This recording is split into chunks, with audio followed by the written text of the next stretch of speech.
Bima Sakti ungkap alasan Timnas Indonesia U17 dari Barcelona Juvenil A. Bima Sakti mengatakan Timnas U17 bisa kalah karena sejak awal dirinya ingin melihat kelemahan yang ada di skuad Garuda Asia. Karena itu Bima Sakti melakukan banyak pergantian pemain di laga itu demi memperjelas kelemahan apa yang dimiliki skuadnya.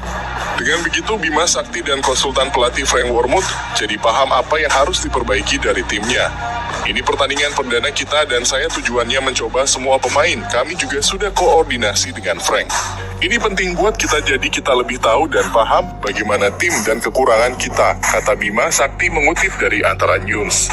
Dari 5 pemain diaspora yang dipanggil, hanya 2 yang berada di pinggir lapangan. Mereka ialah Alifta Rahman dan Eren Switela. Sayangnya 2 pemain ini masih tampil kurang optimal. Bima Sakti pun mewajarkannya karena mereka membutuhkan waktu untuk adaptasi. Rumput Stadion Manahan Solo dipuji FIFA cuma perlu pembenahan satu hal ini. Inspeksi terhadap Stadion Manahan Solo dilakukan tim FIFA yang didampingi Ratu Tisa selaku Waketum PSSI bersama rombongan. Kunjungan ke Stadion Manahan dilakukan Selasa kemarin bersama rombongan Kementerian PUPR dan Dispora Pemerintah Kota Surakarta. Kepala Dispora Pemkot Surakarta menyebut kunjungan FIFA masih sebatas inspeksi. Belum ada penunjukan secara resmi oleh FIFA terhadap Stadion Manahan sebagai venue Piala Dunia U17 meski telah dipersiapkan. Lebih lanjut, menurut Rini, FIFA menaruh perhatian khusus pada rumput Stadion Manahan yang kurang sempurna karena satu hal. Secara umum, FIFA menilai rata-rata rumput di Stadion Manahan sudah bagus, hanya saja kurang sempurna karena belum tersedianya alat penyiraman untuk perawatan. Sementara itu, soal fasilitas lain dinilai tidak ada masalah, hanya perlu penambahan sedikit sesuai rekomendasi FIFA. Sempat satu klub di Polandia, Witan Sulaiman ungkap masalah utama pemain anyar Persija. Persija pada Liga 1 musim ini mendatangkan gelandang baru, yakni Maciej Gajos. Gajos sendiri pada musim lalu bermain untuk tim asal Polandia Lechia Gdańsk. Menariknya dia sempat satu tim dengan Witan saat berada di klub yang sama tersebut. Namun Witan memiliki kembali ke Indonesia setelah sempat berkarir di klub Eropa lain, yakni AS Trencin. Witan Sulaiman pun menjelaskan Gajos merupakan salah satu pemain yang bagus.